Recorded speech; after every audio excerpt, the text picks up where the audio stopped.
இப்பகுதியில் வரும் லோகம் பிருண சித்திரம் பிருண என்ற சொற்றொடருக்கான பொருள் பின்வருமாறு அமைகிறது. ஆருணகேத்துக சயனத்திலும் பிற சயனங்களிலும் யாகங்களிலும் வேள்விக்குண்டம் அமைப்பதற்கு உபயோகிக்கும் கற்கள் எவ்வகையானவை, என்ன கணக்குகள் உடையவை, எந்த வடிவில் எப்படி அடுக்கப்படுபவை என்றெல்லாம் நியதி உண்டு.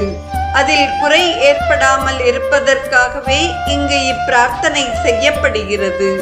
இப்பகுதியில் வரும் பரோரஜாகா என்ற பதத்திற்கு காயத்ரியின் 4வது பாதமாக இது உத்தம ஞானிகளால் உபாசிக்கப்படுகிறது.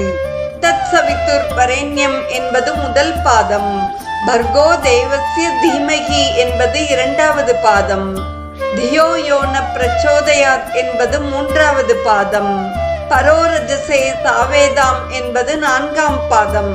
முதல் 3ம் சேர்ந்து கால்பகுதி என்றும் அதுவே உலகனைத்தும் என்றும் அப்பால் உள்ளது முக்கால் பகுதியான திரிபாத் விபூதி என்றும் அதுவே பரோரஜாகா என்றும் புருஷ சுக்தம் கூறுகிறது. பாதோஸ்ய விஸ்வா பூதானி திரிபாதஸ்யாமிருதம் திவி என்று புருஷ சுக்தத்தில் கூறப்படுகிறது. விராட் புருஷனாக தோன்றி